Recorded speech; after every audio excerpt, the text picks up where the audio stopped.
Английский.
Good afternoon, dear friends. We now begin our discussion. Our subject matter of discussion is digital development, how to keep up the pace, and I shall duly begin with the introduction of our panelists, if some of you don't know it. Following the alphabetical order, Herman Gref, chairman of the board of directors of Sberbank. Одна из моих любимых черт Германа Оскаровича, то, что Герман Оскарович умеет видеть контуры даже далекого будущего и провоцирует всех нас расширять свои горизонты, и в итоге часто оказывается прав. Андрей Костин, президент, председатель правления ВТБ. Уникальность взгляда Андрея Леонидовича состоит в том, что он всегда очень четко видит изъяны, у него всегда есть работающие идеи, как их исправить. И если Герман Оскарович говорит о том, о чем мы еще не задумались, то Андрей Леонидович говорит то, о чем все думали, но часто не решаются сказать.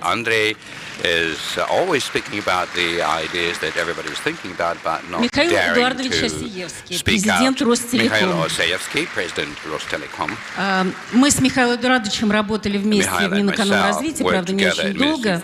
Я помню, что Михаилу Эдуардовичу достался один достаточно взрывоопасный проект про реформу госзакупок. Мое яркое воспоминание, что единственный человек, который не поддавался эмоциям, не выходил из себя, не горячился, а был уверен, что дело доведем до конца, это был Михаил Эдуардович. Сейчас у него гораздо более сложное поле деятельности, но я уверена, что все получится. Сергей Владимирович Hotimskiy, Sovcombank, первый заместитель председателя правления Sovcombank. Можно сказать, воплощение предпринимательской инициативы. Свой первый бизнес открыл в студенческие годы. А вот когда в банковском бизнесе Sovcombank начал очень быстро расти, это было в те годы, когда многие просто банкиры хотели отойти от дел, видимо, и наш политика по отзыву лицензии как-то на это настраивала. Появилось даже определение «усталые банкиры», но это не про Sovcombank. И мы видим, насколько его основатели, Sovcombank, несмотря на разные кризисы.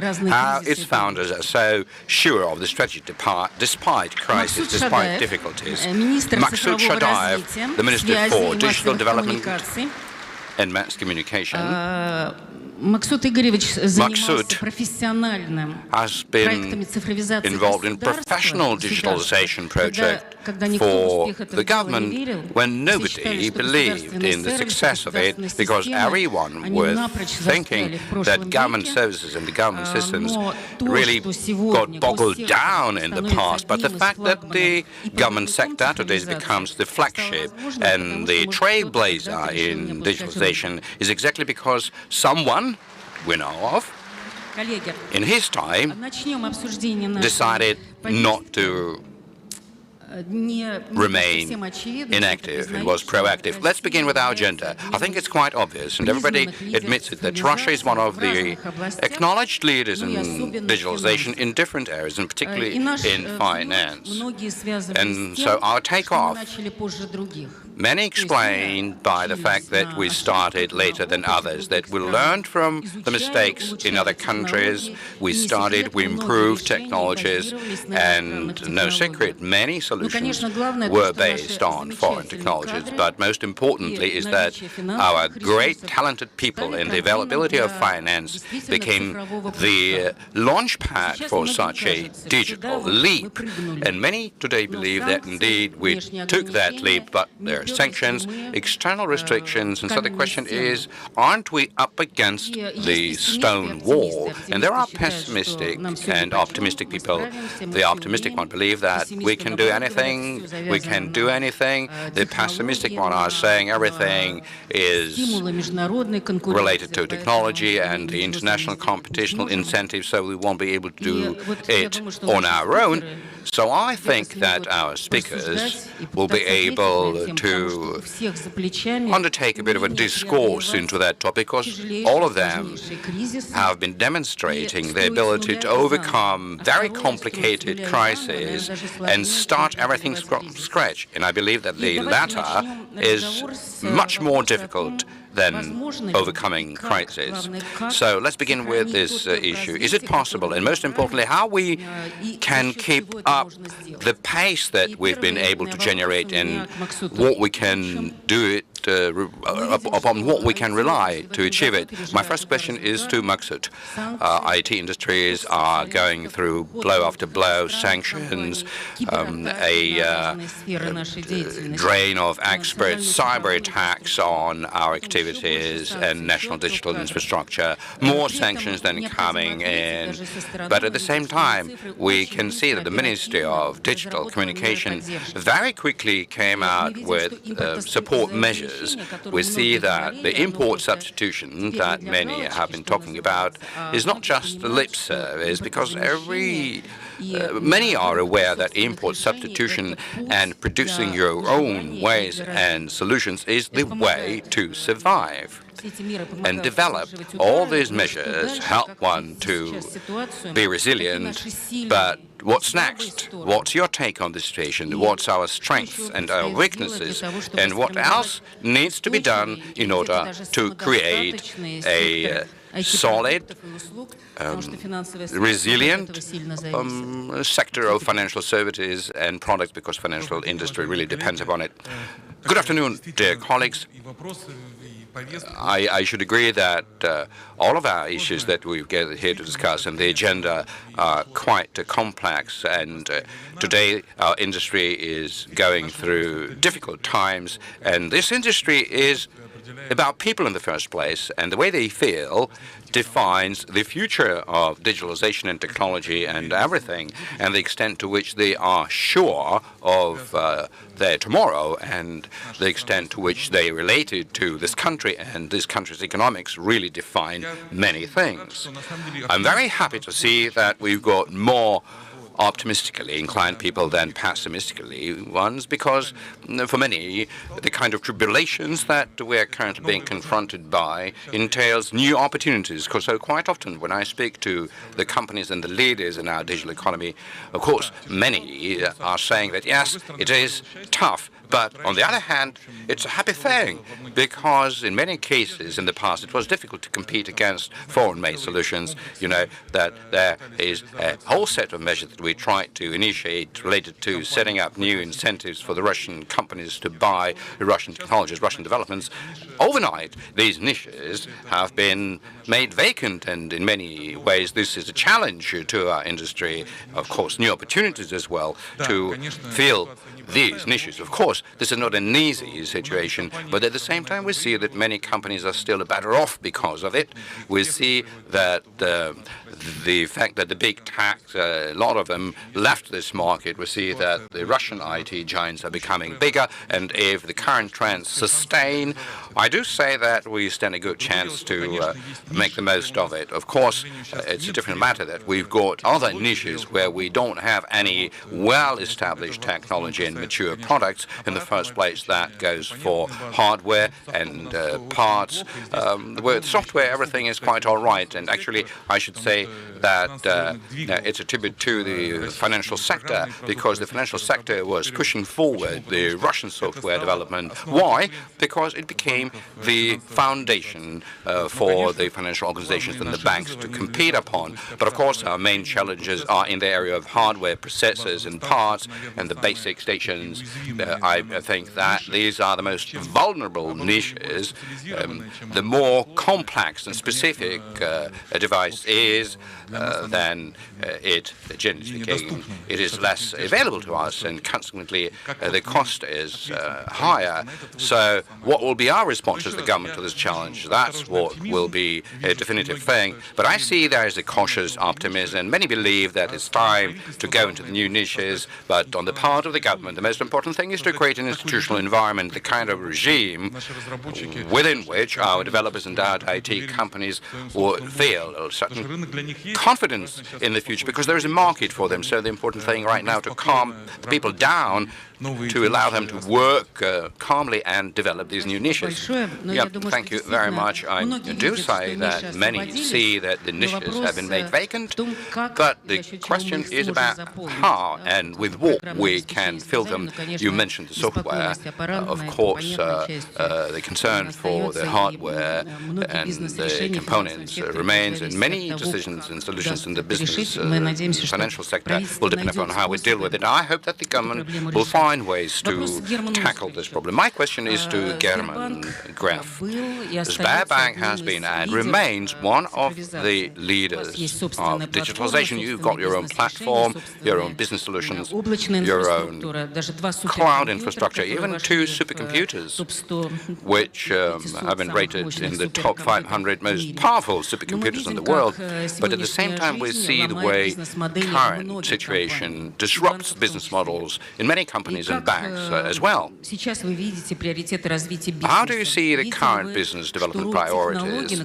Would you agree that the bet you put on a technology really is justified in terms of your development, considering the current restrictions? Some things we're able to create fast and on our own, other things will require time. So what's your view on the technologies in your business? And could you also say digitalization and introduction of the technologies in Sberbank, has it really helped you to pass, to navigate through the current crisis?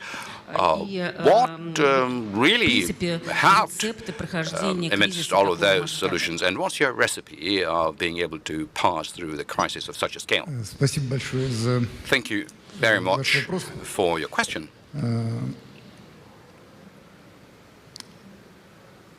It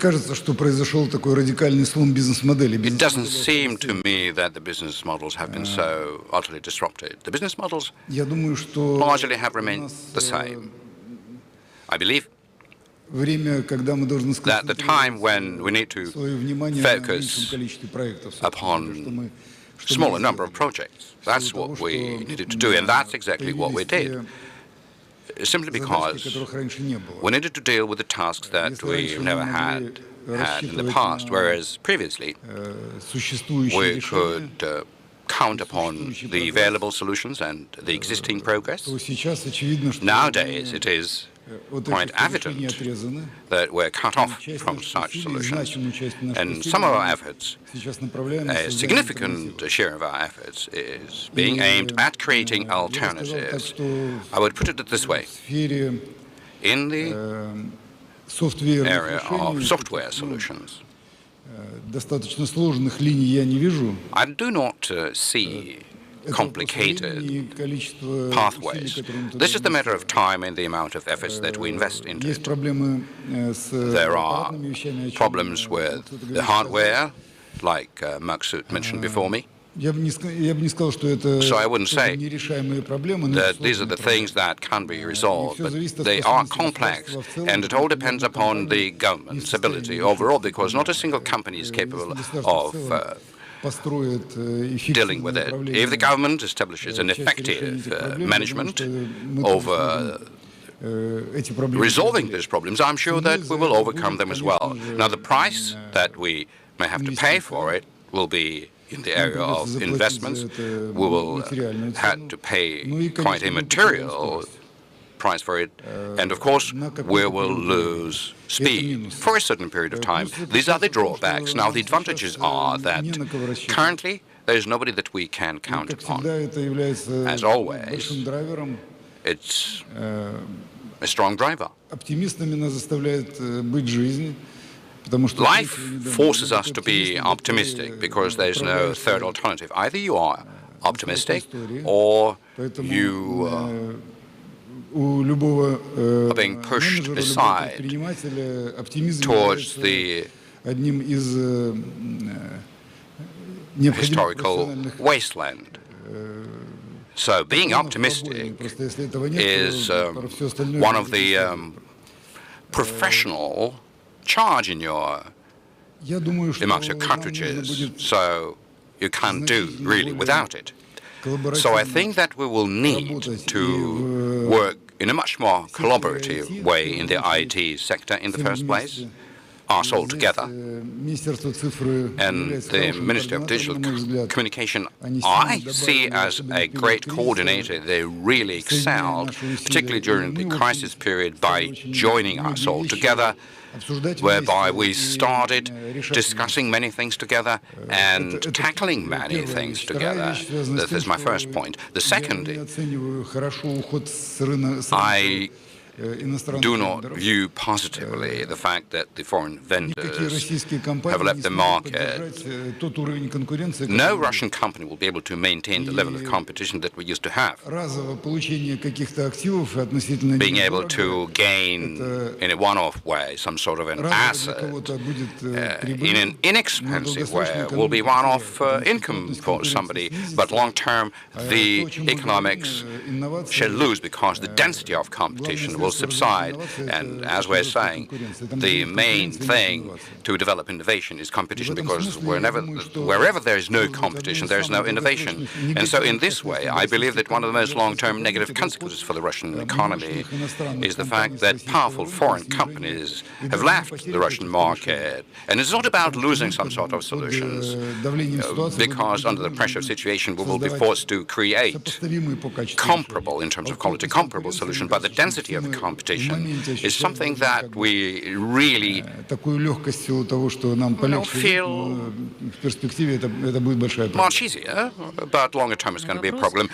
May I ask you an additional question here, because like you said, that for a certain period of time, the speed is what we're going to lose, and everyone is aware of it, but how are we not to lose quality? Because international competition really set a certain level for us to go for the better solutions. So what happened has happened, and I mean, our level of international competition in this particular sector has seriously gone down. So how, via internal competition, we can set up our sights and go for the best possible things that are out there in the world? How we can do it? Well, look, my first question is, there's no way. You cannot do it artificially. Either you've got competition or you don't. The competition is always facing a choice to survive or to perish. If you have any easement or any artificial things, there is always a way to bypass it, so that won't work.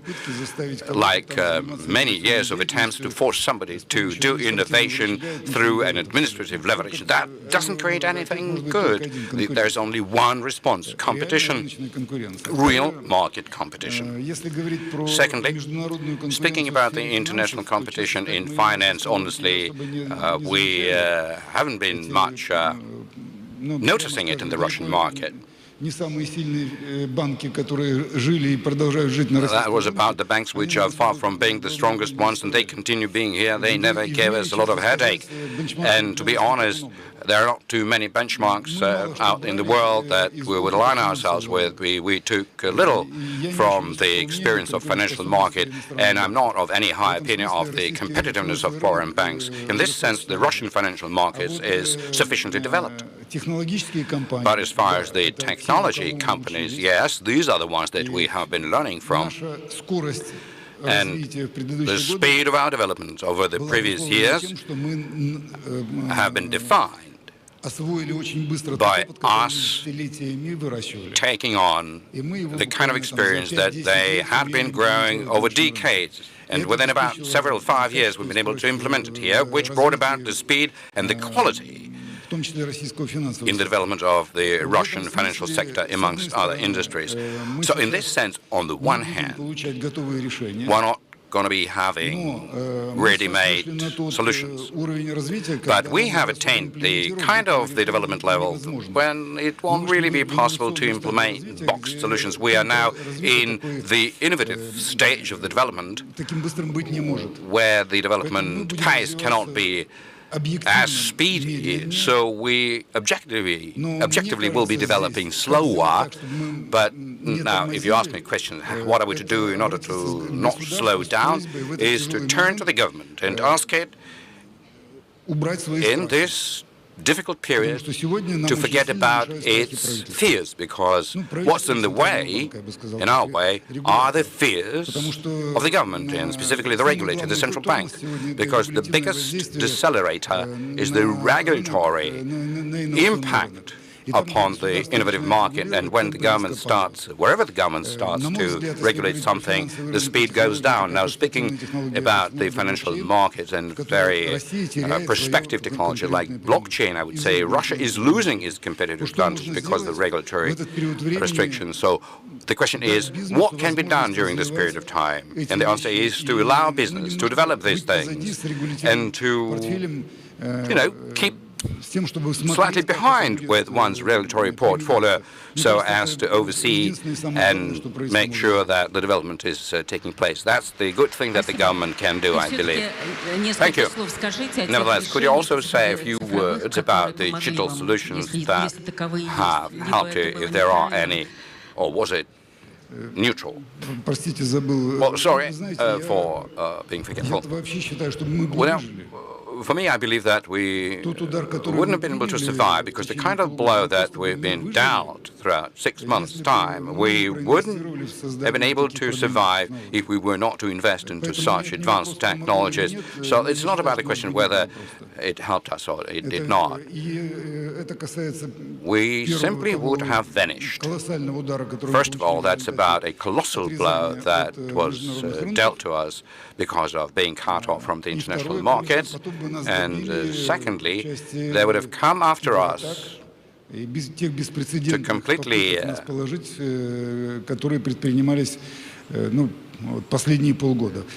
annihilate us through the cyber attacks, unprecedented cyber attacks that have been taking place over the past 6 months. So I think that there is no alternative. And so in this sense, the Russian financial sector, its advanced stage of development, I must say, I'm very much appreciative to the central bank, and its very timely, very expedient, very agile and collaborative response enabled all of us to survive.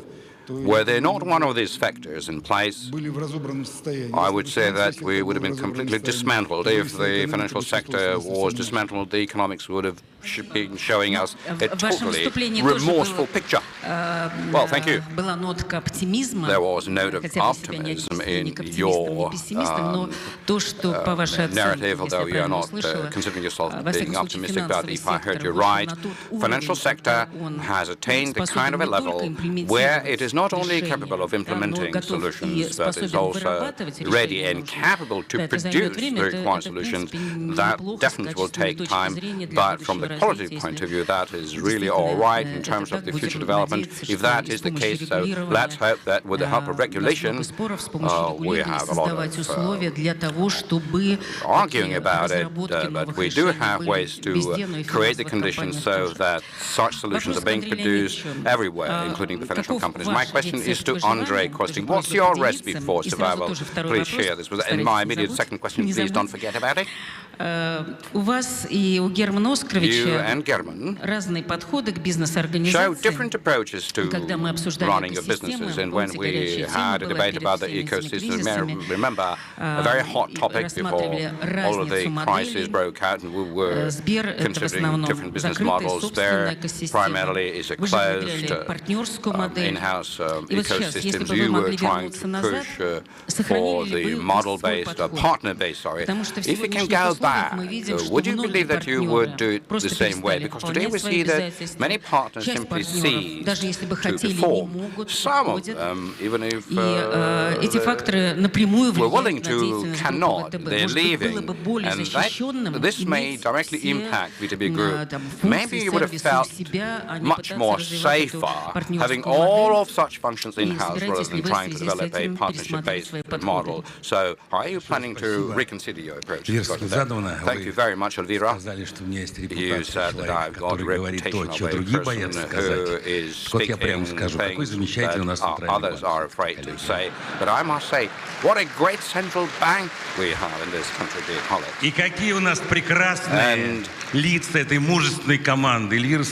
how great are the people in this really fearless team. There is no other central bank in the world, and I'm sure that it will win over all of the central banks in the Western countries. There is no doubt about it. So how can we not survive having such a central bank? Here's your recipe.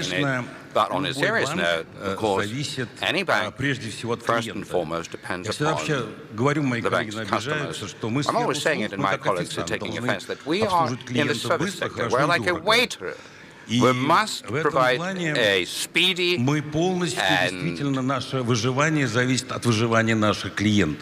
profitable service to our customers, because our survival depends upon them. So the first good news is that despite everything that has occurred since February, our customers are alive and kicking. And actually, when we were making the forecast, and I know that the central banks had the same kind of expectations, that in terms of some really tough sanctions, ВВП глубоко уйдет вниз. Этого не произошло. That did not happen. I know that there is a bit of a delayed sanctional impact. It will be there, but nevertheless, today we see that our customers are fully alive. And by the way, we do not see any serious overdue statistics throughout the whole of the banking service. We see that the level of lending is recovering, maybe not in the corporate sector, but in the consumer and small and medium business sector. Things are recovering, and so we are able to enjoy having our customers in this country. And the second good thing is that the customers must come into our bank, and for that, irrespective of all of the problems and difficulties, we ought to make sure that our customers continue to receive the new products that conform to the modern day of technology and the new needs that customers may have. And so in this sense, there are several, I believe, very important points, and that is that our bank, we started our transition within the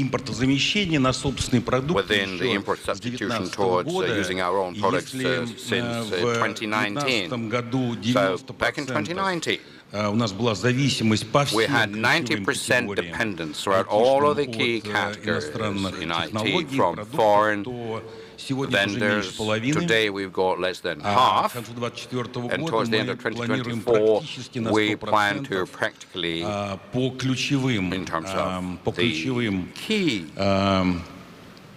по критической, я бы сказал, инфраструктуре, critical infrastructure is concerned to be 100% self-sufficient. And that, of course, enables us to develop today, and to a lesser extent, although I do agree with Herman, в уходе крупнейших компаний нет. One shouldn't find anything good in the fact that the foreign companies has left. But amongst other things, that not only creates political safeguards in terms of doing business, but that also saves our money, because we've made an estimate that within the 3-year timeline, that would save us about 30 billion rubles, because we now produce these things ourselves, and we avoid paying these huge amounts of money that have continuously been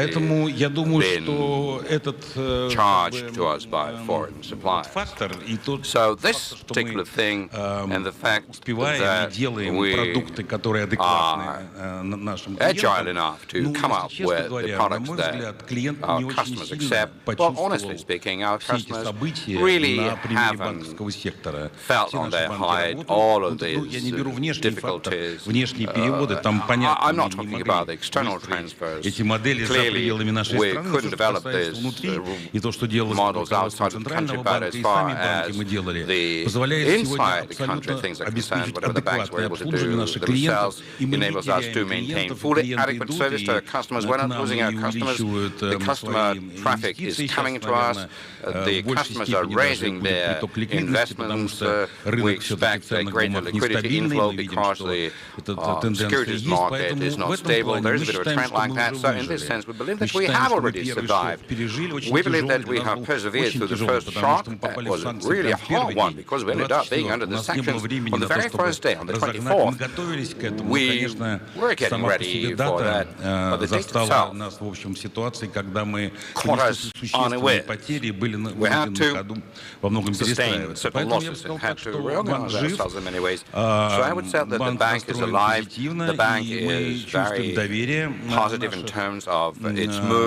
We feel trust from our customers, and actually on the eve of this forum, we did a bit of a survey amongst our customers in terms of the level of trust towards Russian technologies, and more than 60% voiced their support and trust. So we feel quite comfortable in this sense and believe that we'll be able to develop further, and we hope that we won't lag too much behind our colleagues. Many of our customers who transfer their money into the countries in the Orient, in the Persian Gulf, by saying that the level of service that you usually get from the Russian bank is way higher in terms of the products and technologies that they currently can get even in their local branches of the Western bank. So I can времена тяжелые, предстоит тяжело, и удар по нам был очень сильный. Что касается моделей, вы знаете, мы всегда делали упор все-таки на банковскую деятельность. Мы никогда не ставили задач стать цифровой компанией. Правильно или неправильно, я не знаю, наверное, время покажет. Наша партнерская модель, в общем, была доведена до определенного уровня. Мы создали систему открытых протоколов обмена, так называемых API, к которым наши партнеры могут подключаться, когда они захотят. Конечно, бремя вот этого слова нехорошего из 3 букв, которое называется СДН, он в определенной степени мешает этому партнерству, потому что многие компании, потенциальные партнеры относятся очень осторожно к СДНовским банкам. Я не хочу прогнозировать ситуацию, когда вся страна будет в СДН, и тогда проблема сама это уйдет. Я считаю, что постепенно мы будем выстраивать определенные отношения на базе именно партнерских отношений. Я не знаю, пока у нас стратегия не менялась, темпы развития партнерства, конечно, замедлились, и в определенной степени сегодня находится поставленные положено на лед. Как дальше будет развиваться, будем смотреть. Если поймем, что наша модель неправильная и нужно модель системы собственную, наверное, поменяем. Но я все-таки надеюсь, что мы сохраним это, и компании будут взаимодействовать потихоньку, собственно, происходит, когда мы понимаем, что и другие наши партнеры понимают, особенно российские, что санкции не санкции, а работа с крупнейшими банками, working with the major banks is something they would still have to, because they won't have any other partner like that. Thank you. Спасибо. Я очень рада, что вы, кстати, начали с клиентов. Какое-то время назад мы все говорили, банки должны стать клиентоориентированными. Сейчас даже это не нужно говорить, просто банки понимают, что клиентоориентированность — это главное, что позволяет развиваться бизнесу. Правда, у нас здесь есть различия. Вы сказали, что надо клиента обслужить быстро, хорошо и дорого, а вот ребята считают быстро, хорошо и лучше быть чуть подешевле. Но, тем не менее, действительно, to deliver a speedy and expansive service to a customer. Otherwise, the regulators believe that the service should be speedy and affordable. So it is important not to lose the pace at the same time. That is why we are talking about these things. My question is to Mikhail. Rostelecom is the biggest operator of the digital infrastructure in Russia. Занимается всем, от сотовой связи, телевидения, до центров обработки данных, портала госуслуг. И вы обеспечиваете и непрерывность деятельности инфраструктуры, и одновременно развитие критически важной инфраструктуры для разных секторов. И мы видим, что запросы к Ростелекому, они возросли. Возросли в разных секторах. Во многих секторах вы стали монополистом, но при этом можете стать узким местом. Как вы видите ситуацию, как решить ее сейчас, и какие российские технологии нужно создать или развивать в Спасибо за вопрос. Elvira, thank you very much for your question. First of all, I'm extremely happy to be on this panel because bankers are never in the past. For many years, I worked in the banking system, and that really is a great help to me. Да, это Андрей Леонидович вы расскажете. Ну, монополистами не рождаются, monopolies are not и каждый может найти какой-то голубой океан.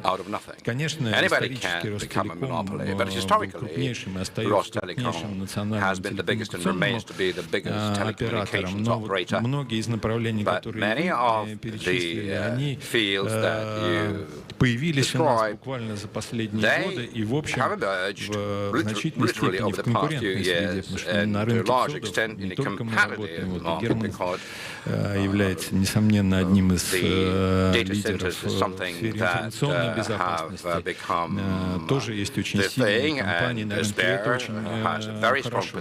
Мы всегда всех приглашаем к сотрудничеству с государством по everyone to cooperate with the government in developing the government information systems, but in the meantime, regrettably, nobody's trying to join in actively, maybe because the government is very demanding, very tough, and, doesn't let the money go easily. And so Maksut is 100% great and effective example of it. But it doesn't pose a lot of things that we need to comply with and we need to solve. Let me not start on this, but overall, ourselves and our partners, and that's what I would like to specifically mention, have really prepared themselves well for these challenges which still remain, but including the hardware developers as well as those who develop software for the past 15 to 20 years covered a lot of ground. And so today's stability of Rostelecom as the biggest digital operator is sufficient. A few words about partnerships. I believe this is one of the biggest advantages that Russia and the Russian market has in many of its areas. Speaking about digitalization, even amongst the companies and organizations that we represent, there are great, eloquent examples of joint work done in establishing strategic, federal, global solutions like biometry. That is a joint venture between the government, the Ministry for Digital Development, and the Central Bank and Rostelecom. Together with VTB, we are the shareholders of the biggest data center market operators.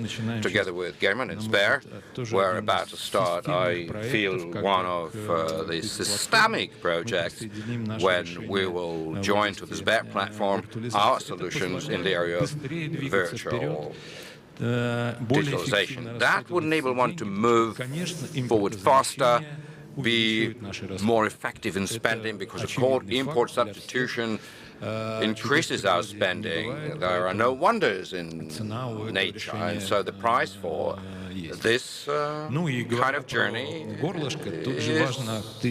is tangible. And so speaking about the bottleneck, it's important to understand whether you pour out or you pour in. Да, спасибо. All right, thank you. Но про партнерство about partnership cannot but say a word, because life forces one to partner with somebody else. Even if in the past someone was adamant about being in partners with somebody, nowadays it's really a trend, to survive. My question is to Sergey. Let's take a look at Sovcombank. Let's take a look at the current situation through the lens of a private bank. You may find yourselves even in a much more complicated situation than the leaders of the banking sector. I mean, in terms of the level of digitalization that you've reached so far, although you've started actively working on it and you set up a tech company, but also in terms of the scale of your business and becoming the victim of really tough sanctions. So you've been confronted by a whole mass of problems. Now, do you believe that you've got some sort of a unique advantage compared with the government banks, which helps you to successfully continue your digital transformation that you're currently pursuing, irrespective of the crisis? But honestly saying, in your question, there are so many assumptions that I would need to somehow argue around. because the previous speakers were putting themselves into the camp of optimistic or pessimists, and German was quite right in saying that he's a radical pessimist, and so in this whole situation, I should say, we find it much simpler than many of our peers. Speaking about scale, you know, if a problem of hardware as applicable to many big players really very hard because some things you simply cannot outsource, the very same Rostelecom, in our case, certainly in an environment of competing for resources, nevertheless, we have enough opportunities. Second thing, we do see that the projects which have been launched by the central bank in order for the many fintech infrastructures to become universal, rather than every bank would do something on its own, bear a lot of significance, and that is something that helps not the big banks in the first place, but to the smaller banks. Next in line, we are aware that from the point of view of the support measures that are being offered to IT sector and the banking sector currently, in a sense that our developers have been protected for certain obligations. This is a crucially important thing, but we, against all of this, see an increase of the developers. Our HR churn is much lower these days, and we're talking about the companies that are not leaving the markets. We're not dealing with the startups who do not know about how they're going to be funded in the future. We are seeing a whole slew of support measures that define the future. We find it much easier today to recruit developers compared to the years in the past when some of our colleagues would really put it into the full swing, well, raise the pay double, and then we would find ourselves in a position where we can't find anybody. Right now, we feel ourselves much better off, and the timing for the technological leap is ideal. Now, what else? I think I should say that all of the projects in the area of innovation can be romantic and pragmatic, and so respectively there are certain things that really look cool, and others which generate hard profit. So we can afford to do both, because in front of us, in the vanguard, there are, I would say, several very reputable players who can afford certain romantic things about let's try and do this, let's try and do that. It really looks nice. Certain things are being written off. Later on, some are not. So in the area of development, you can't speak about the expensive innovations that haven't applied and work. No, the expensive ones are only the ones that didn't take off and have been written off and do not generate any result. So we see our advantage in the fact that we can truly utilize the things that are being produced at the level of the government, that are being developed by our peers. So we are highly appreciative in a certain way to Herman and Sberbank, because we do ascertain the kind of a change that over the several past years took place in its position, also under the impact of the central bank impact, and we see the extent to which the central bank services can be used by other banks as well as by Sberbank, so they're a fintech. That's really great help. So I would say that there is a bit of a balance that is currently shaping up. We believe this is very positive. There is a whole number of other things, because we're talking about the thing that we're under the sanctions. Everybody knows about the drawbacks related to it, but there are also various merits and advantages. If I will tell you about the drawbacks of being in the shadowy side rather than on the sunny side of things, because currently you are cannot even specifically identify where is the sunny or the shadowy side. In terms of the competitive environment, we see that there are more opportunities, as well as in business. I agree with Andrey. the customers are live, there are many customers around, so invariably we are going to be moving towards not having the super coolest fintech in terms of the intensity of romantic projects, but the fact that we will have enough resources for everything that customers need, and that we can do anything for them that would make them, their usage of the banking system comfortable. We have a lot of reserve, if you count the number of human resources that the banks expend on the projects, which are not really compulsory, which really don't generate any direct effect. This is just something that is in vogue. Thank God that we don't have such a growth of computational capacities that we used to witness 20, 15 years ago. Currently, everything is working and functioning. So I believe that in terms of the cloud-based solutions, we would need to work with the legal environment in terms of finding it easy to do certain things in the cloud, maybe in some situations in terms of the cross-border clouds. That may well be something that we would need to think about in due course, of course, in several years' time. But overall, our industry, it won't feel the kind of bottlenecks in developing, be it also in the hardware. Thank God that we're working with data and we don't need to insert this hardware into our products so as to make it physically go somewhere. I mean, what kind of difference you may imagine? In the bank machines, all right, the digital ruble will help us. We will give up on the bank machines. So, on the contrary, this is going to be driving everything that we're substituting. Of course, our customers may face much more powerful technology challenges. To be radically optimistic in some industries wouldn't help. You have to be a really tough, pragmatic person. But in terms of our bank specifically, we don't have doubts about it. Спасибо. Но я очень рада, что вы остаетесь оптимистом. It really gives me joy to see that you remain optimistic and pragmatic at the same time. There is no good without evil. Indeed, the playing field leveling up, that is something that the central banks has always been trying to achieve. Maksut, let's go back to you. The Minister of Digital has done a lot for digital transformation in this country, but still, the pace of digitalization are quite different in different sectors. Somewhere they remain low.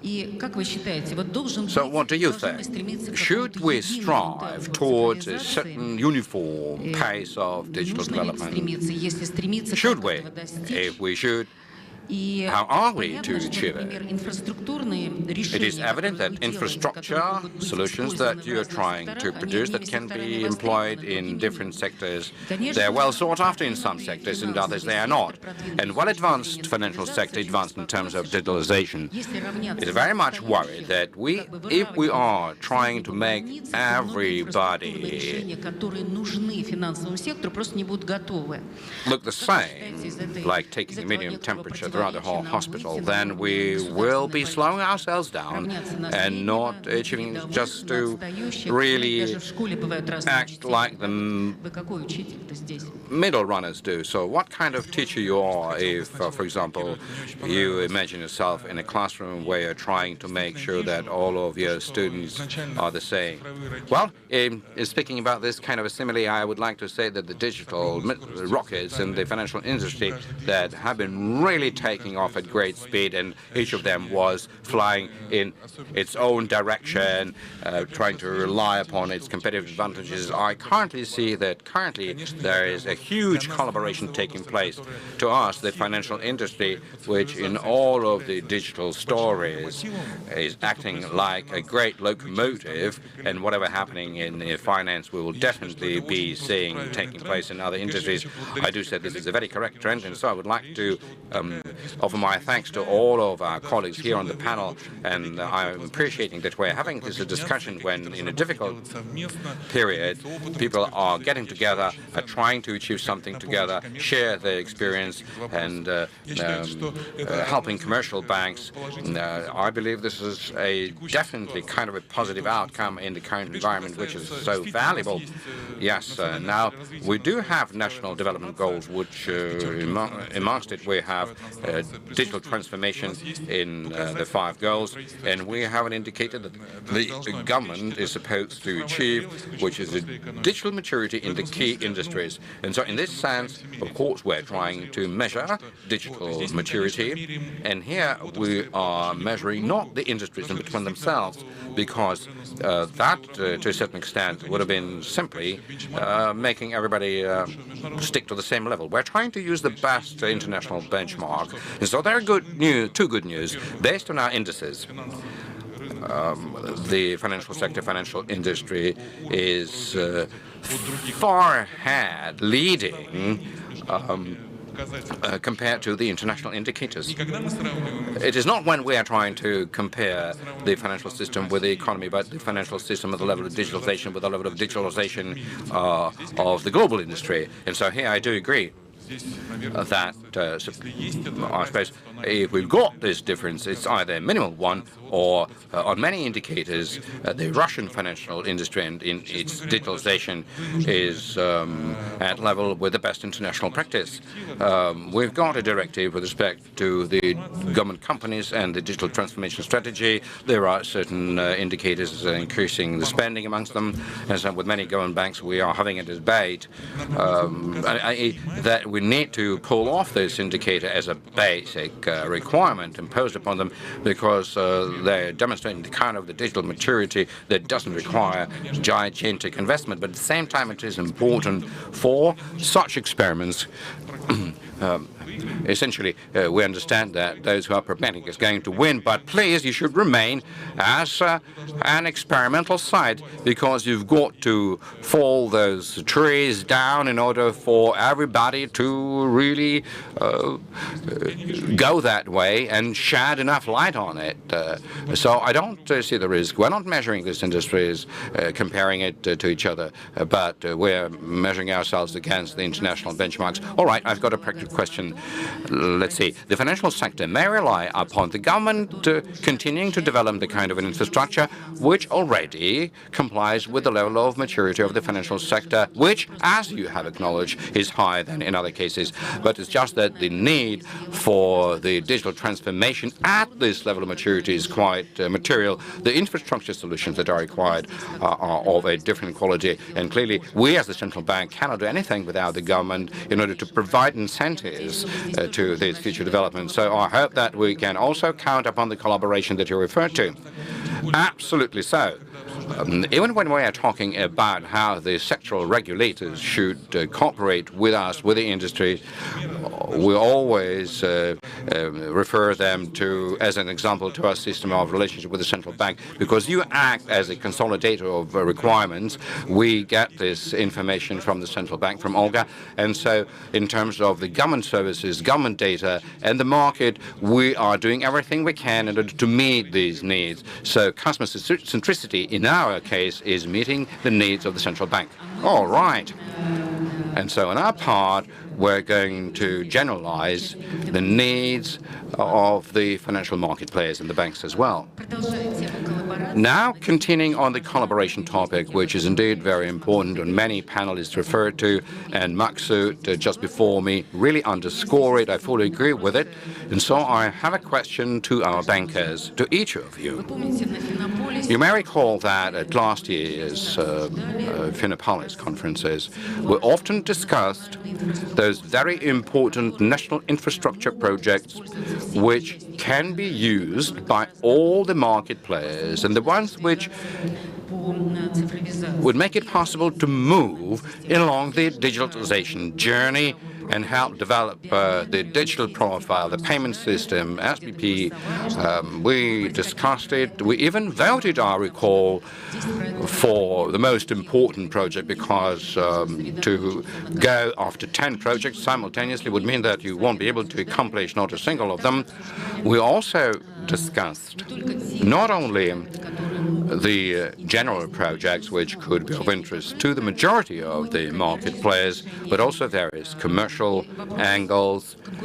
And the issue of competition has always been at the cornerstone place of it. And so in many ways, such national platforms that the commercial players have access to, we have been developing them with the help of a regulator. We had a lot of arguments with Herman when he was telling us that we are substituting market competition, but we nevertheless deemed it necessary to develop such platforms. Now,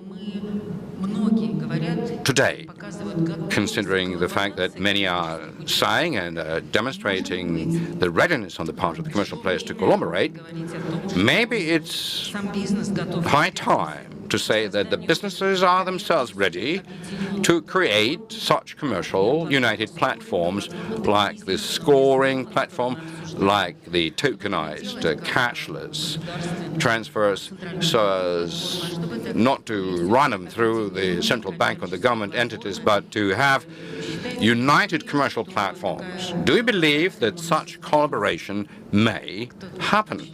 Now, who will be the first one to take the mic? Andrey? Yes, I'm ready to. Thank you. Yes, Elvira. There are different experiences throughout all of the past years when we remember such platforms being developed. I have an opinion that on the one hand there are such platforms where the government, either in the person of the central bank or any government agency, ought to play the key role. And that can be explained by the fact that such platforms must enjoy the trust from the marketplace and the customers. And there are several examples about it. Each of us came forward with some sort of a credit card option, but eventually the central bank came around, produced the mere card using central bank's resources as the basis. But before that, we had a platform, Sberbank had a platform, but it was decided, and I think it was correctly decided, on behalf of all of the marketplace. But there are also other examples when creating the government-supported biometric systems. Before that, myself and Herman proposed to the government our own solutions. They were quite advanced, but the government said, sorry, this is the kind of an infrastructure thing where not the full control, but the government participation is required as a neutral participant, the kind that will hold the trust of all of the users. So there used to be other cases when we united our efforts. That was the Bureau of the Credit Histories. We couldn't come to an agreement about having a single bureau, and we ended up having three eventually, because the interest from the market players and push them into a single structure would be difficult. And that's how I think that it should remain. There are certain key infrastructure projects where the government is supposed to play the core activity and the core role, and there could be other infrastructure projects that the market players should establish on a competitive basis. And so if you have something like that, it shouldn't be just a single entity, single bank. It should be a competitive process, like with the credit history. There are three agencies that offer such a service. I believe it's going to be very difficult to agree on creating some very important structured thing using one commercial entity. Although, we're all friends here, but, customers are a separate thing. Herman? No,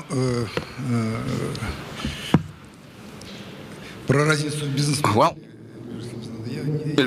speaking about the differences in the business models, I really do not have a lot of faith in the regulator forcing somebody doing something apart from a whip.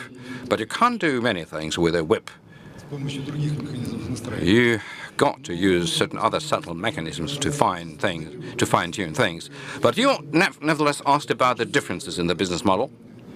If a customer wants to have speed, good quality, and expensive, they should go to B2B, but if they need speed, good quality, and not pay a lot of money, they should go to us. You don't need any regulation. Well, many customers are saying that they also deliver an expensive service.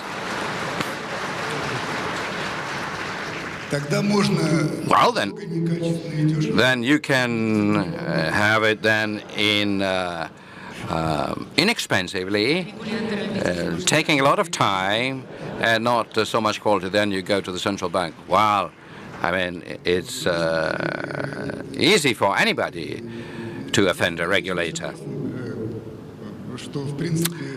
But to be serious, I do agree with Leonid.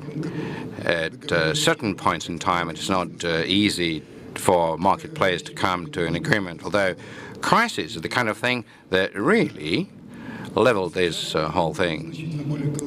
And so right now we're much more collaborative, and we are eager to launch many programs together.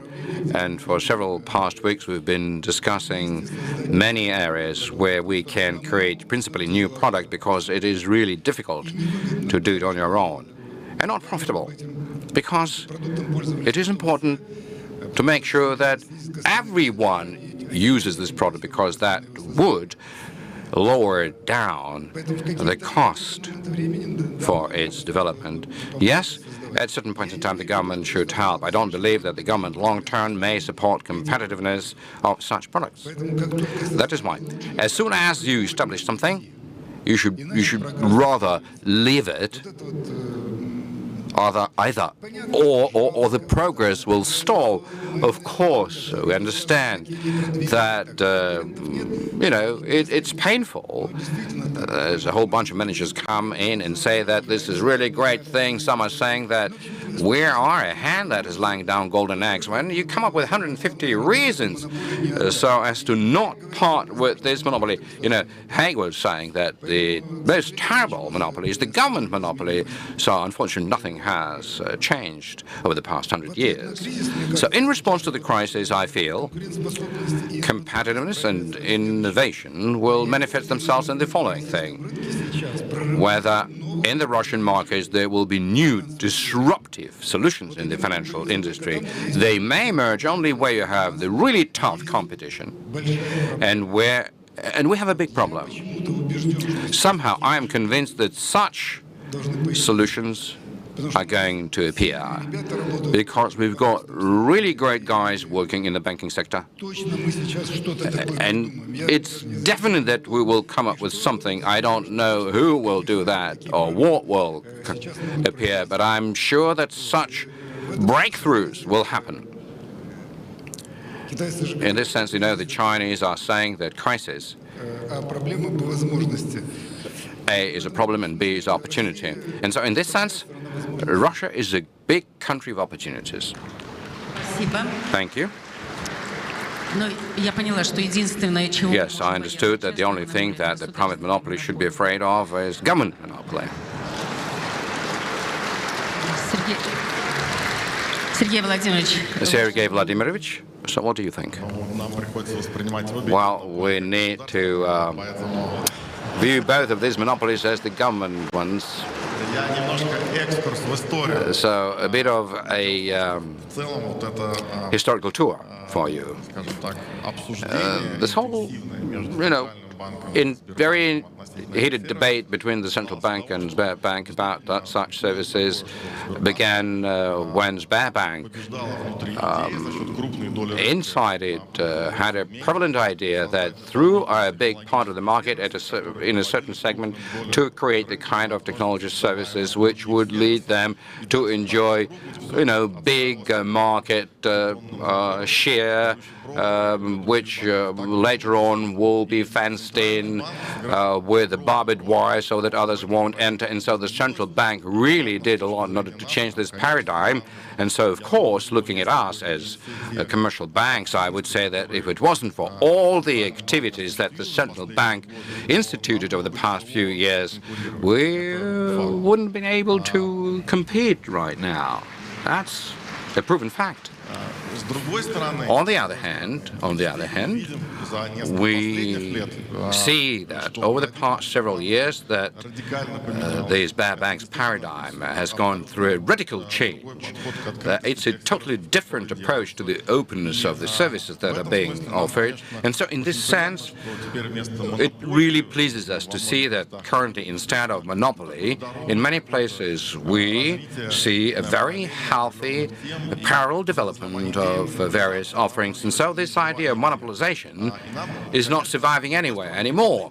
But on the other hand, like Herman, we are afraid that in some segments this alternative monopoly may ensue, and that may not be a very good idea. But it seems to me that if we recall that all of the fintechs started not from retail but from a different kind of a market segment like the Moscow exchange, it's a great example. The regulator really did a lot in order for the exchange to become one of the best. And at a certain point in time, it exited from this structure by letting a new, powerful, public, market-based company continue. And I believe that in the central bank's portfolio, there are certain things that do not have to remain government-owned anymore. There's no acute need for it. And so the central bank can focus its efforts upon the most risky but important projects in terms of the technology sovereignty, or to concentrate its attention in areas where without the central bank support you won't be able to overcome certain monopoly, but in areas where it's already functioning, where you don't have to apply any extra market mechanisms. It would be great for us to see some sort of a trend that it won't be an endless imperial growth, but where you come in at a certain point, you do something important for the market, and then you exit from the function which is not really something that the regulator should be boggled in. Thank you very much indeed. This is a very important thing. I do also think that the infrastructure, and that's not only goes for the financial sector, and not only for the central bank, but for the government generally, because if we do something and if we promote innovative development, not to sit in them endlessly, but to really be thinking about how to exit from it. We haven't got much time left, so I would like to do a bit of a blitz quiz. Our session is, how do we keep the pace? Yes, everybody acknowledges that we have been able to reach a very high level of development. Let me not run the list of the kind of conditions that we're currently under, but what is the most important thing for us not to lose this pace? Sergey, let's begin with you, by order. I believe the most important thing to really demand a lot from the government banks in terms of profitability, so that they should be competing for making profits. The private banks as well, the willingness to earn profit will definitely create the same kind of condition that would be conducive for the competition and would help. Sufficient financial stimuli and the private initiative can easily support high level of development. Maksut? I believe that it is very important for us to maintain the broad trust towards this industry. If it is there, then the result will come as well. So I would say that we can do anything, but the most important thing for people to have faith in us and to help everyone help us move into the future. You know, yesterday I was on a business trip and I was asked, do we see some kind of characteristics of the end of the crisis? And I responded by saying that, no, we can't see it, because of a simple reason that the end always comes unnoticed and always from behind. That is why we don't see it. So essentially, in the kind of crisis that we're currently in, we may not be yet fully aware and the kind of losses, all of the losses that we have had to incur, and many others that are capable of doing the proper work. So I believe that one should focus upon protecting the interests of children and the senior citizens and those who are not able to fend for themselves. While as far as the rest of the people are concerned, that really is an enormous gift. We cannot understand it. there is a motivation to live, to create, to design, because the motivation which is mixed with our conditional reflexes is a great thing. Life has become much more eloquent, bright and interesting and exciting. And it looks like over the next few years, this excitement is going to become just bigger. But in terms of what Maksut mentioned, I do say it is very important indeed. The crisis has put a spotlight both on drawbacks and advantages, both in terms of individuals and companies. The most valuable thing that we can state that we are having right now is the level of trust is much higher. And I believe that the central bank has done a really decent job throughout this period. Quick, proper decisions made, as we can now witness, and on a collaborative side of things that really raised faith from those representing the sector, because everybody had to face one big problem, common problem. And it seems to me that the government within this period of time has been able to demonstrate great efficiency. Things that they have been trying to put into functioning, the models and controls and management solutions have produced results. Many longer-term things will definitely deliver, but that would take some time. So if you take a look at the cross-section of things currently taking place, as Jan Zemin said, the consequence of the great bourgeois French Revolution, something that is impossible to assess completely because not much time has gone since then, so to assess all of the consequences of what's currently taking place would be impossible. But I'm sure that there's a whole spectrum of advantages that our brain is not yet able to fathom because we have paid a big price for it. But life has become much more interesting. 100%, I'm sure of that. Yes, I do agree that maybe those who couldn't previously had to make it out of the comfort zone. Well, dear friends, trying to answer this question, I believe that we need to move faster and to decide faster. That's what the time is demanding, and that applies both to the public and the private areas. We must invest more actively into infrastructure, into the search for new solutions and products, and not fear this, because both the country and the companies have accumulated quite a resilience, and the fact that we've been investing a lot over the past few years has created this foundation underneath this stability. And of course, we need to pay much more attention to supporting our people and grow our investments into human beings. That is a necessary prerequisite. So overall, I would say that we are being quite optimistic and we are looking at things in the same way. Andrey, well, I don't know what about the pace amongst others, but since February 24, we've been going at such a speed like I don't remember, I know, for the past decade. But the problem is, this was the period whereby we've been 70% more involved in trying to find the solution to the problems that we had to face as a result of all of these crisis things, and only 30% of our time we were able to dedicate to creating new infrastructure, new projects, taking into account the new global picture that we're currently facing. So I think we need to change this proportion.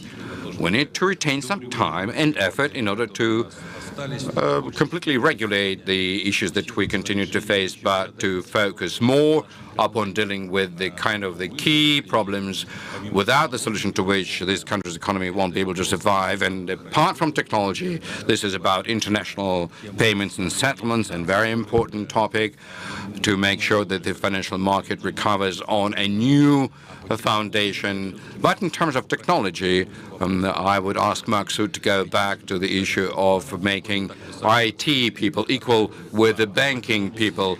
And now, since you've so highly appreciated the work done by the bankers, I believe that the banks will really pull their efforts together, and they will send you a respective letter, because it's not really fair. If you are saying that we are doing a lot, then you should think about making them in status equal to the IT people, because the banks really were not very much liking lending to startups. The Russian venture company really got boggled in the criminal persecution. We're working with Sculptor, but many projects have disappeared because they were being done using Western-sponsored money. But without it, people are not able to develop, and we're not lending because once you think in terms of regulatory support, because if somebody is saying that we must not be lagging behind, this is the sector that really deserves being looked into as well. Thank you so much. Well, the time for our session is coming up, and so summarizing, let me begin with the last question. How are we not to lose pace? There is no magic wand. There's not a single thing that will help us, and I agree with everybody and with all of the things that have been mentioned. Trust is important. Trying to make sure that profit continues to be generated, that we need to resort to the opportunities that have emerged, pay attention not only to the threats and risks. Of course, the current environment deserves being very cognizant of the risks, but not to be forgetful about the opportunities and the future and the startups and the financial sector. So all of such measures, of course, we're going to be resorting to and producing as we go. But it is also very important for the motivation towards such innovative work to remain. And amongst our panelists, as I note, we've got a bit of a spectrum from cautious optimism to radical optimism.